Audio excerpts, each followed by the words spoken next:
Assalamualaikum warahmatullahi wabarakatuh. Hamdan wa syukran lillah, salatan wa salaman ala rasulillah sallallahu alaihi wasallam, amma ba'd. Alhamdulillahi rabbil alamin. Kita dapat berkumpul kembali dalam diskusi fikih muamalah.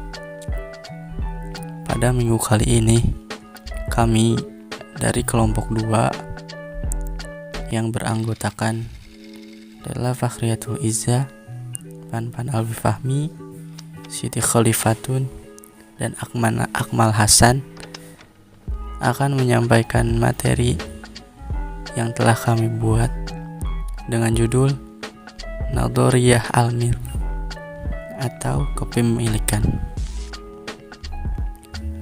Konsep kepemilikan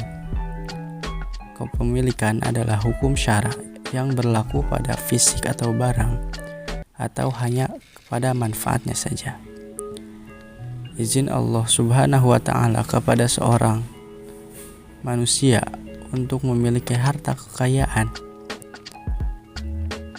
juga berarti memberi hak kepada pemiliknya untuk memanfaatkan dan mengelolanya sesuai dengan keinginan selama memenuhi ketentuan-ketentuan syara.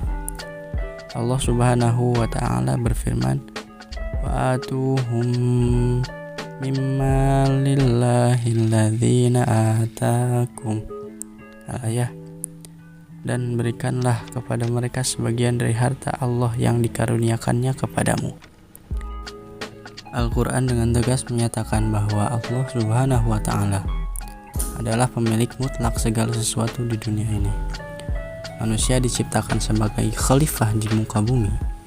Allah menciptakan segala sesuatu itu untuk diserahgunakan kepada manusia sebagai sarana menjalankan perannya sebagai khalifah untuk memakmurkan bumi melalui sebab-sebab tertentu yang ditetapkan Allah, sebagaimana yang telah dijelaskan di muka bumi.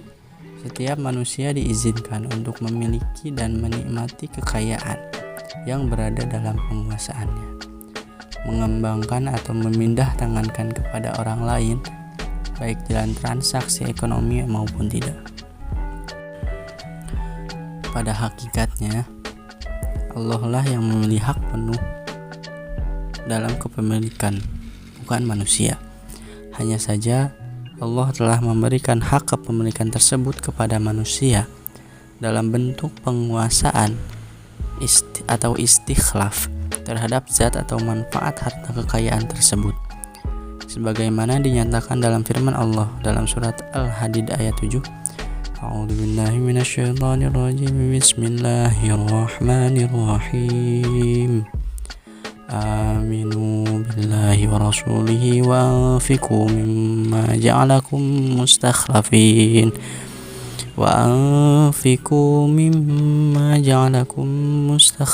fihi falladzina amanu minkum wa anfaqu lahum ajrun kabir, yang artinya berimanlah kamu kepada Allah dan Rasul-Nya dan nafkahkanlah sebagian dari hartamu yang Allah telah jadikan kamu menguasainya. Maka orang-orang beriman di antara kamu dan menafkahkan sebagian dari hartanya memperoleh pahala yang besar. Pengertian kepemilikan. Kepemilikan atau al-milk berasal dari bahasa Arab, dari akar kata malaka yang artinya penguasaan terhadap sesuatu. Kepemilikan atau al-milk biasanya juga disebut dengan hak milik atau milik saja.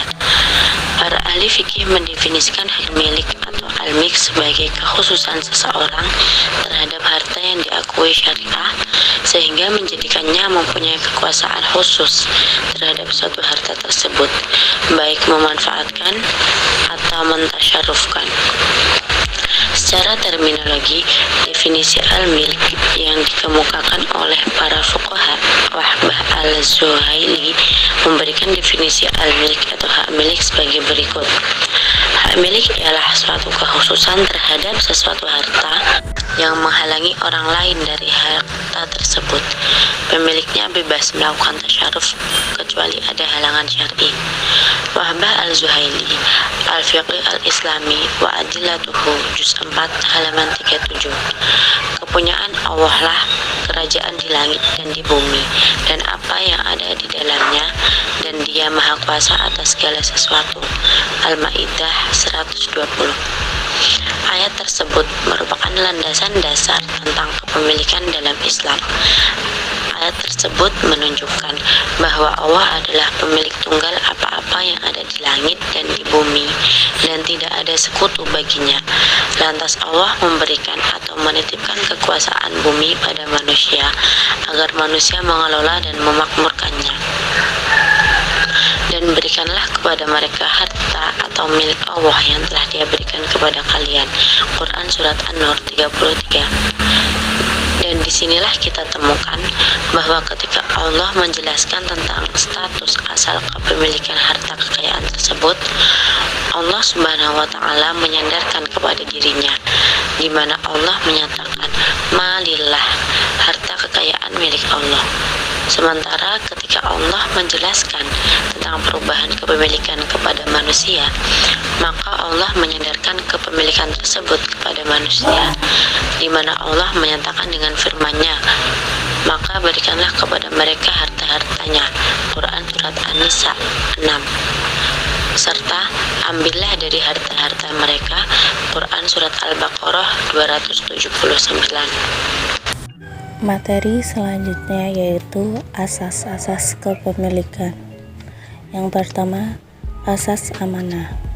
Asas amanah dari sudut teologi Allah adalah pemilik langit dan bumi dengan segala isinya.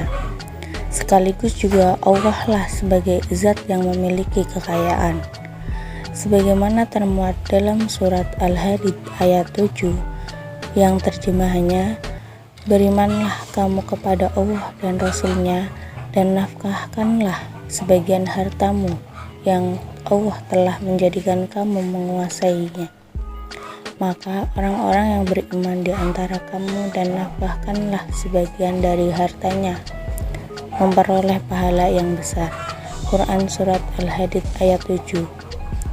Ketika Allah Subhanahu wa Ta'ala menjelaskan tentang perubahan kepemilikan kepada manusia, maka Allah menyadarkan kepemilikan tersebut kepada manusia. Yang kedua, asas manfaat. Asas manfaat dalam kepemilikan harta menempatkan pemenuhan kebutuhan pribadi dan keluarga menjadi prioritas. Betapa banyak sinyal-sinyal Al-Quran dan Sunnah Rasul yang menunjukkan itu. Jagalah dirimu dan keluargamu dari siksa api neraka. Nafkahilah kerabat-kerabatmu, kaum fakir miskin. Sinyal ini menunjukkan bahwa pemanfaatan harta itu diutamakan untuk meningkatkan kesejahteraan keluarga sebagai pondasi utama. Jika telah terpenuhi kebutuhan kerabat, baru pemanfaatan selanjutnya untuk memenuhi kebutuhan orang fakir, orang miskin. Ketiga, asas infirodiyah. Asas infirodiyah, kepemilikan benda pada dasarnya bersifat individual, dan penyatuan benda dapat dilakukan dalam bentuk badan usaha atau koperasi. Hukum Islam memberikan kebebasan bagi manusia secara individu untuk memiliki harta sebanyak-banyaknya. Selanjutnya, asas ijtimaiyah. Asas ijtimaiyah yaitu hak masyarakat dalam kepemilikan individu yang didasarkan pada kepekaan sosial individu. Kepekaan sosial ini teraplikasikan dalam kewajiban individu untuk memenuhi kewajiban ibadah zakat, infak, dan sedekah, serta kewajiban sosial untuk kesejahteraan umum dalam bentuk pewakafan. Macam-macam kepemilikan. Yang pertama yaitu kepemilikan individu. Kepemilikan individu adalah hukum syarak yang ditentukan pada zat maupun kegunaan tertentu yang memungkinkan siapa saja yang mendapatkan yang mendapatkannya untuk memanfaatkan barang tersebut, serta memperoleh kompensasi baik karena barangnya diambil kegunaannya oleh orang lain seperti disewa ataupun karena dikonsumsi untuk dihabiskan zatnya seperti dibeli dari barang tersebut. Lalu yang kedua ada kepemilikan umum. Kepemilikan umum adalah izin al-syari kepada suatu komunitas untuk bersama-sama memanfaatkan benda atau barang. Sedangkan benda-benda yang tergolong kategori kepemilikan umum adalah benda-benda yang telah dinyatakan oleh al-syari sebagai benda-benda yang dimiliki suatu komunitas secara bersama-sama dan tidak boleh dikuasai oleh hanya satu orang.